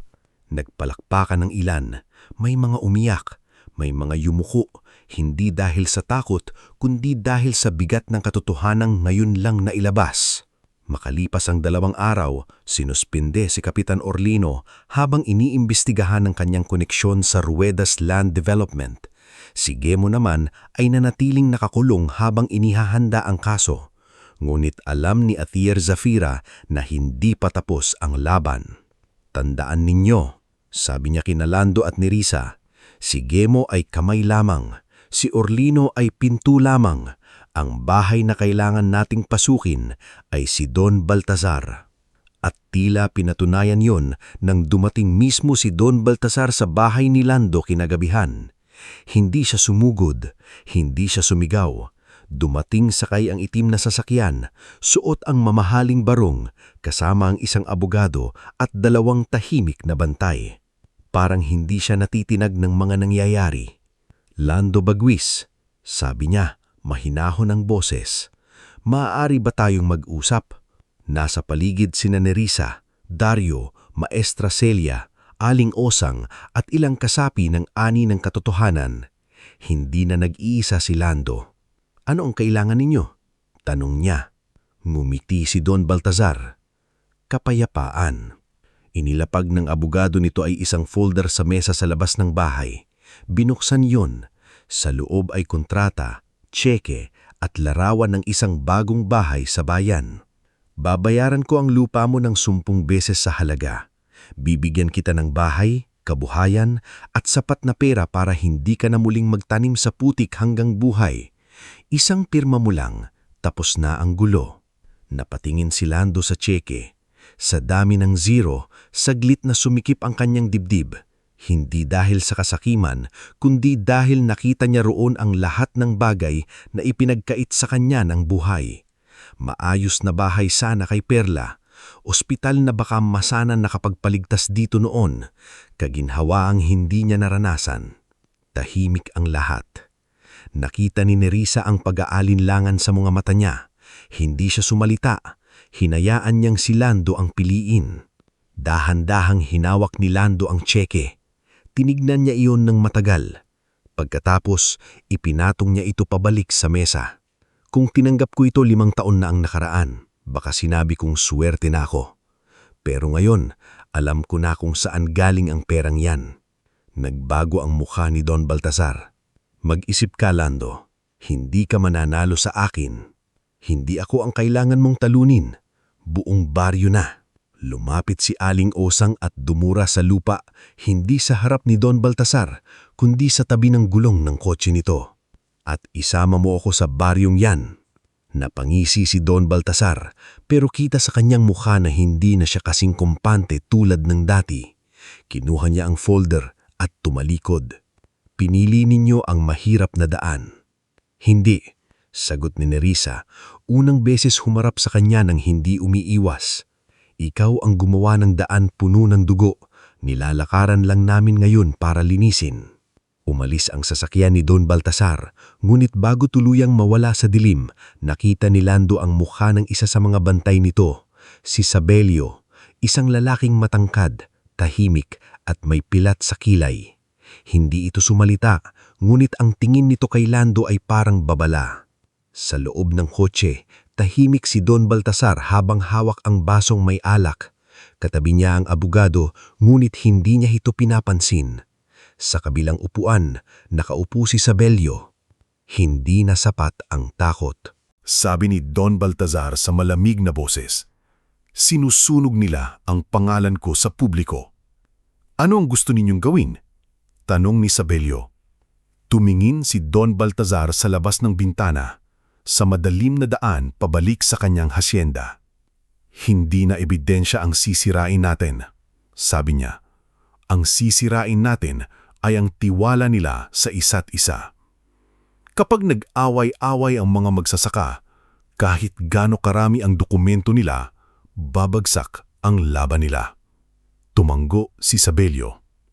At habang sa Sitio Manggahan ay unang beses na nakatikim ng maliit na tagumpay ang mga tao, hindi nila alam na sa likod ng katahimikan ni Don Baltazar, may huli pa itong planong iniluluto. Isang planong hindi apoy ang gagamitin, kundi kasinungalingan, intriga, at pagtataksil. Bago tayo magpatuloy sa huling bahagi ng ating istorya, i-comment mo muna kung taga-saan ka at anong oras ka nanonood ngayon. Sa bawat kwento ng paghihirap, may sandaling akala natin ay wala ng pag-asa. Pero kung minsan, ang katapusan ng takot ay hindi dumarating sa pamamagitan ng isang malaking himara, kundi sa mabagal na pagsasama-sama ng mga taong matagal nang pinatahimik. Lumipas ang ilang buwan mula nang tumanggi si Lando Baguis sa alok ni Don Baltazar Ruedas. Mula noon, hindi na muling naging tahimik ang Sitio Manggahan. Dati, ang maririnig lang sa umaga ay huni ng ibon, kaluskos ng palay, at yabag ng kalabaw sa pilapil. Ngayon, halos araw-araw ay may pulong, may dumarating na abogado, may nagtatanong na reporter, at may mga magsasakang galing sa kalapit sitio na gustong sumali sa samahang ani ng katotohanan. Hindi ibig sabihin noon ay madali na ang lahat. Sa katunayan, mas naging mabigat ang buhay nila. May ilang tindahan sa bayan ang biglang tumangging pautangin ang mga magsasaka ng pataba. May mga tricycle driver na sinabihan huwag magsakay ng kasapi ng samahan. May mga pamilyang binisita ng mga lalaking hindi nagpapakilala sa gitna ng gabi. May mga batang tinukso sa paaralan na anak daw sila ng mga kontraprogreso. Isang umaga, habang nag-aayos si Lando ng nasirang bahagi ng pilapil, lumapit si Dario na may dalang sirang piraso ng yero. "Tay Lando," sabi ng binata, "may nakapaskil na papel sa pader ng paaralan." "Anong nakasulat?" Nag-atubili si Dario. "Na bayaran daw tayo ni Nerissa, na ginagamit niya ang samahan para makaganti kay Don Baltazar dahil sa tatay niya. At ikaw daw ay naloloko lang niya." Tumigil sa paghawak ng pala si Lando. Hindi siya agad nagsalita. Tinignan niya ang malawak na palayan sa harap niya. Sa tagal niyang nagtanim, alam niyang ang damo kapag hinayaan ay kakalat ng tahimik hanggang sakupin nito ang ugat ng palay. Ganon din ang kasinungalingan. Kapag hindi nabunot sa simula, sisipsipin nito ang tiwala ng mga tao. "Nasaan si Nerissa?" tanong ni Lando. "Nasa bahay ninyo," pero narinig na niya. Pagdating ni Lando sa bahay, nadatnan niya si Nerissa sa labas, nakaupo sa lumang bangko malapit sa natirang poste ng nasunog na kamalig. Hawak nito isa sa mga papel na kinalat sa baryo. Tahimik siyang nakatingin doon, ngulit kita sa kanyang mga mata ang sakit na pilit niyang lumulunok. "Nerissa," tawag ni Lando. "Siguro dapat umalis na ako," mahinang sabi niya. Napahinto si Lando. "Anong sinasabi mo? Kapag wala ako rito, baka tumigil ang gulo. Baka hindi na sila magduda sa samahan. Baka mas madali ninyong maipagpatuloy ang laban kung hindi nila ako ginagamit na dahilan para pag-awayin kayo." Umupo si Lando sa tabi niya. Ilang sandali siyang hindi nagsalita. Hindi dahil wala siyang masabi, kundi dahil alam niyang ang mga salitang binibitawan sa sandaling sugatan ng isang tao ay kailangang maging maingat. "Nung nakita kita sa palayan, akala ko ikaw mang nagdala ng panganib sa buhay ko." Napatingin si Nerissa sa kanya. "Pero mali ako," dagdag ni Lando. "Naroon na pala ang panganib bago ka dumating.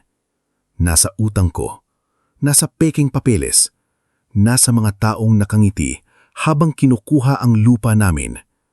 Ang dala mo ay hindi panganib, katotohanan." Napuno ng luha ang mga mata ni Nerissa, ngunit bago pa siya makasagot, dumating sina Aling Osang, Maestra Celia at Tisay. Halatang narinig din nila ang balitang kumakalat. "Kung aalis ka," sabi ni Aling Osang kay Nerissa, "sasama ako." Nagulat si Nerissa. "Aling Osang, aba, bakit? Akala mo ba ikaw lang ang marunong magdrama?" Singalang matanda, pero nanginginig ang boses. Anak, kung may problema ang mga tao sa'yo, problema rin nila ako. Hindi ka na estranghero rito. Lumapit si Maestra Celia at inabot ang notebook niya. Nerissa, noong una kang dumating, ebidensya ang dala mo. Pero ngayon, bahagi ka na ng kwentong ito. Hindi lang dahil sa kaso, dahil pinili mong manatili kahit pwede kang tumakas. Si Tisay naman ay umupo sa harap niya. At kung may magsasabing ginagamit mo kami, sabihin mo sa kanila na kami rin ang gumagamit sa tapang mo para matuto kaming lumaban. Doon tuluyang napaiyak si Nerissa. Hindi iyak ng pagsuko, kundi iyak ng isang taong matagal nang walang pamilyang matatawag. At ngayon ay natagpuan iyon sa gitna ng mga taong halos wala ring kapangyarihan sa mundo. Kinahapunan, nagpatawag ng pulong ang ani ng katotohanan sa bakuran ni Lando. Maraming dumating, ngunit hindi lahat buo ang tiwala. May ilan na tahimik, may ilan na halatang may tanong, may ilan na may hawak pa ng papel na kinalat ni Sabelio at ng mga tauhan ni Don Baltazar. Tumayo si Lando sa harap nila. Sa tabi niya, sina Nerissa, Mang Berto, Maestra Celia, Dario, Aling Osang, Tisay, at Attorney Zafira Montellano na kararating lamang mula sa bayan. Alam kong may mga narinig kayo, simula ni Lando. Alam kong may ilan sa inyo na natatakot, may ilan na nagdududa. Karapatan ninyo yun. Pero bago tayo maniwala sa papel na walang pangalan ng gumawa, pakinggan muna natin ang mga taong may mukha, may sugat, at may hawak na katotohanan. Tumayo si Mang Berto. May bakas pa rin ng panghihina ang katawan niya mula sa pagdukot, mulit tuwid ang tindig niya. Ako ang dinukot, sabi niya. Ako ang pinilit pumirma. Hindi si Nerissa ang naglagay ng pasa sa mukha ko. Hindi si Lando ang nagdala sa akin sa bodega. Ang gumawa noon ay tauhan ni Don Baltazar. Sumunod si Iska Natival. Nanginginig ang kamay niya pero malinaw ang boses. Ako ang pinirma sa papel na hindi ipinaliwanag. Hindi ko kilala si Nerissa noon, pero ninakaw na ang lupa ko bago pa siya dumating. Isa-isang nagsalita ang mga magsasaka. Si Simo Padernal, si Kaonan, ang magkapatid na Luray at Benjo Kalatin. Bawat kwento ay parang butil ng palay na inilalagay sa isang malaking bilaw. Magkakaiba, ngulit kapag pinagsama-sama ay nagiging ani ng katotohanan. Sa huli, tumayo si Nerissa. Ako si Nerissa Valtor. Sabi niya, anak ako ni Brando Valtor, dating katiwala ni Don Baltazar. Pinatay ang tatay ko dahil tumanggi siyang pikiin ang dokumento ng mga magsasaka. Nagtrabaho ako sa kumpanya ni Don Baltazar hindi para yumaman, kundi para hanapin ang katibayan ng ginawa nila. Kung may gusto mang gumanti rito, ako yon. Pero hindi paghihinggit ang hinahanap ko, hustisya. Tahimik ang lahat. Kung sa tingin nyo ginagamit ko kayo, dagdag niya, handa akong humarap sa kahit sinong imbestigador, korte o barangay. Pero huwag ninyong hayaan na ang takot na itinanim nila sa inyo ay maging dahilan para kayo mismo ang bumunot sa pag-asa ninyo. Sa pagkakataong iyon, hindi palakpakan ang unang narinig, kundi pag-iyakan. Si Aling Telma, ang babaeng dati ay takot magsalita tungkol sa van na dumukot kay Mang Berto, ang unang lumapit at humawak sa kamay ni Nerissa. Patawad, muntik na akong maniwala. Mula noon, hindi na gumana ang intriga ni Sabelio. Halip na masira ang samahan, lalo pa itong tumibay. Dumating ang araw ng pagdidinig sa korte. Hindi nakasanayan ng mga magsasaka ang ganoong lugar. Marami sa kanila ang unang beses pumasok sa malaking gusaling puno ng malamig na sahig, mahahabang bangko at mga taong nakasuot na pormal. Si Lando ay nakasuot ng hiniram na polo mula kay Dario. Si Nerissa ay simple ang damit, ngunit hawak niya ang lumang relo ng kanyang ama. Si Mang Berto naman ay bitbit ang maliit na supot ng suman kay Aling Osang dahil ayon sa kanya, mas matapang siyang tumistigo kapag hindi gutom. Sa loob ng korte, naroon si Don Baltazar Ruedas. Maayos ang postura, bagong ahit, mamahalin ang barong niya at parang hindi man lang nababahala. Sa lakibas ng korte, may media, may mga magsasaka, May mga taong dati ay hindi nakikialam ngunit ngayon ay gustong makita kung paano haharap ang isang mayaman sa katotohanang matagal niyang tinakbasan. Unang inilatag ni Attorney Zafira ang mga dokumento na nakuha sa maleta, mga peking deed of sale, mga listahan ng bayad, mga larawan, mga recording. Ngulit ang pinakamabigat ay ang mapa ng proyekto ni Don Baltazar. Doon nalaman ng lahat ang tunay na dahilan kung bakit ganoon nalaman ang pagnanais nilang makuha ang lupa ni Lando. Hindi lang pala resort ang balak na gawin. Ang gitnang bahagi ng palayan niya ang planong gawing private airstrip na gagamitin sa iligal na pagpasok at paglabas ng kargamento, nakatago sa likod ng pangalang Agricultural Logistics Hub. Ang lupang ito, sabi ni Attorney Zafira habang itinuturo ang mapa, ang haling piraso para mabuo ang pribadong ruta ng operasyon. Kaya nasa listahan si Lando Bagwis, kaya sinunog ang kanyang kamalig, kaya siya tinakot, hindi dahil hadlang siya sa progreso, kundi hadlang siya sa krimen. Nagbulungan ng mga tao sa loob ng korte. Tumestigo si Nerissa. Ikinuwento niya ang lihim na ledger, ang pagkamatay ng kanyang ama, at ang araw na nahuli siyang kumukuha ng kopya ng ebidensya. Ipinakita niya kung paano pinagkaiba ang opisyal na records at totoong bayaran. Tumestigo rin si Maestra Celia tungkol sa mga reklamo ng magsasaka. Si Mang Berto ay nagsalita tungkol sa pagdukot sa kanya at sa dokumentong pinipilit siyang pirmahan. Nang si Lando na ang tumayo, saglit siyang tumingin sa mga kamay niya. Magaspang, maitim sa araw, may peklat mula sa araro at itak. Hindi kamay ng taong sanay sa korte, ngulit iyon ang kamay ng taong bumuhay ng lupa. Hindi po ako marunong sa batas, sabi niya sa hukom. Magsasaka lang po ako. Ang alam ko lang, kapag nagtanim ka ng palay, palay ang aanihin mo. Pero ang mga taong ito, nagtanim sila ng takot sa amin sa loob ng maraming taon. Akala nila, takot ang aanihin nila habang buhay. Pero nagkamali sila. Dahil dumating ang araw na ang inani namin ay tapang. Tahimik ang korte. Sa kalagitnaan ng pagdinig, dumating ang hindi inaasahan. Si Guimo Ardan, ang dating katiwala ni Don Baltazar, ay pumayag maging state witness kapalit ng proteksyon sa kanyang pamilya. Nang ipasok siya sa korte, galit na galit ang tingin sa kanya ni Don Baltazar. Sinungaling yan, sabi ni Don Baltazar sa abogado niya. Ngulit nang magsalita si Guimo, naninginig ang buong boses niya. Ako ang inutusan na bantayang si Nerissa. Ako ang nag-utos sa 2 tauhan na itapon siya malapit sa palayan ni Lando para mapagbintangan siya kung sakaling mamatay ang babae. Ako rin ang nagpasunog sa kamalig. Ako ang dumukot kay Mang Berto. Pero lahat ng utos galing kay Don Baltazar Ruedas. Sumabog ang ingay sa loob ng korte. Sinungaling, sigaw ni Don Baltazar, nawawala na ang kontrol sa sarili. Ngunit inilabas ni Guimo ang kopya ng mga mensahe, record ng tawag at account kung saan ipinapasok ang bayad sa mga tauhan. Hindi na yun kayang takpan ng mamahaling barong at matuwid na tindig. Sa mga sumunod na buwan, nagpatuloy ang kaso. Hindi agad-agad natapos dahil maraming apela, maraming tangkang pagpapaliban at maraming opisyal na pilit inililigtas ang sarili.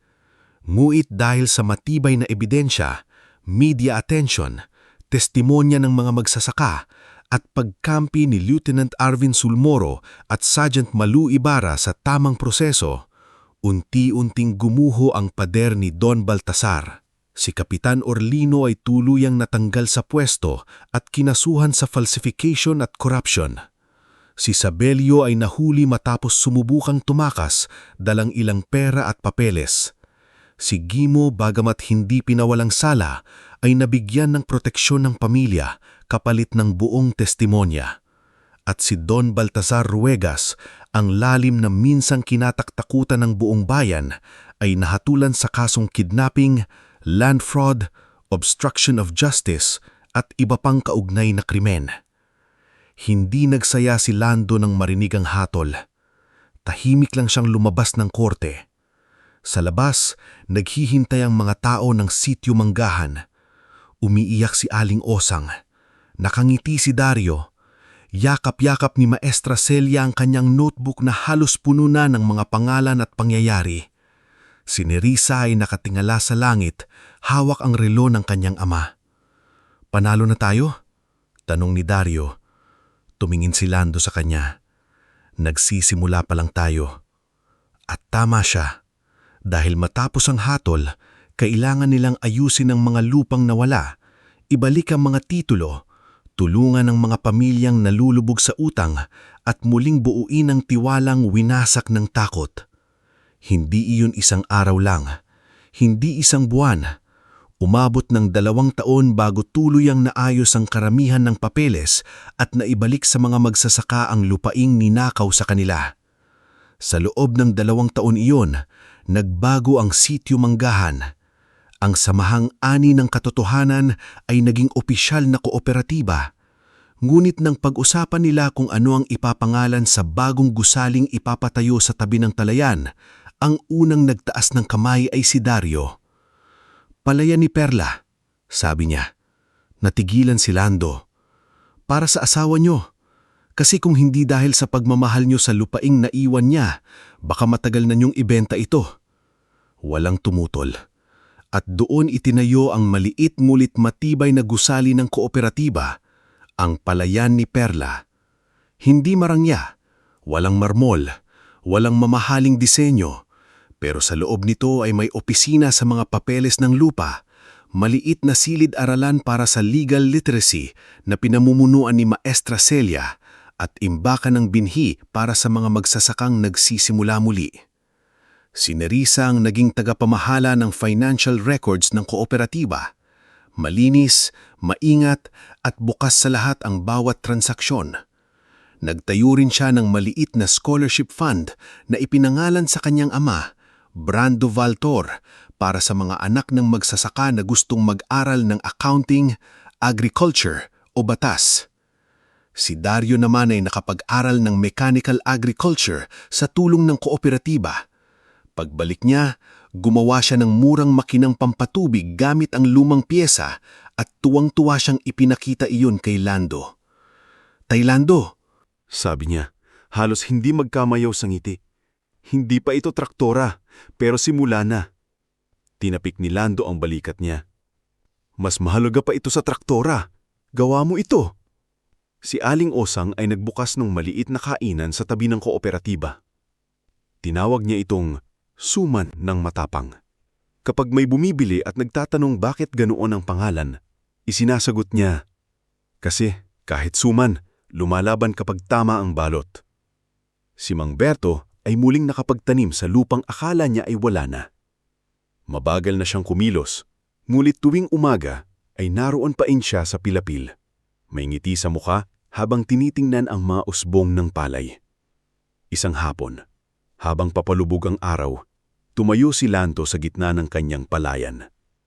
Ginto ang kulay ng mga uhay. Malayo sa dating gabing nakita niya si Nerissa na nakatali at duguan sa putik. Malayo sa gabing hawak niya ang pulang sobre na may pangalan niya. Ngayon, ang lupang minsang gustong nakawin ay punong-puno ng buhay. Lumapit si Nerissa at tumayo sa tabi niya. "Iniisip mo siya?" tanong nito. Alam ni Lando kung sino ang tinutukoy niya. "Oo," sagot niya. "Si Perla. At ang anak naming hindi ko man lang nakilala. Siguro, ipinagmamalaki ka nila." Napangiti si Lando, ngulit may luha sa gilid ng kanyang mata.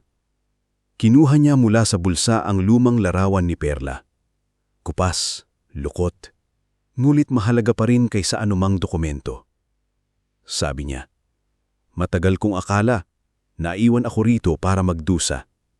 Ngayon ko lang naisip na baka naiwan ako rito para bantayan ng lupa hanggang dumating ang araw na kailangan ito ng mas maraming tao." Sa di kalayuan, naririnig ang tawanan ni Dario, ang boses ni Aling Osang na naniningil ng bayad sa suman. ang pagtuturo ni Maestra Celia sa ilang magsasaka, at ang mahilang kanta ni Mang Berto habang naglalakad sa pilapil. Hindi natahimik ang sitio Manggahan. Pero sa unang pagkakataon, ang ingay nito ay hindi ingay ng takot. Ingay ito ng buhay na bumalik. Tumingin si Lando sa palayan, sa langit, at sa mga taong pinili niyang ipaglaban. Pagkatapos ay marahan niyang hinaplos ang larawan ni Perla. Tapos na ang takot, bulong niya. At habang hinahaplos ng hangin ang mga uhay ng palay, tila sumagot ang buong bukirin. Hindi sa salita, kundi sa payapang indayog ng ani na sa wakas ay malaya ng lumago.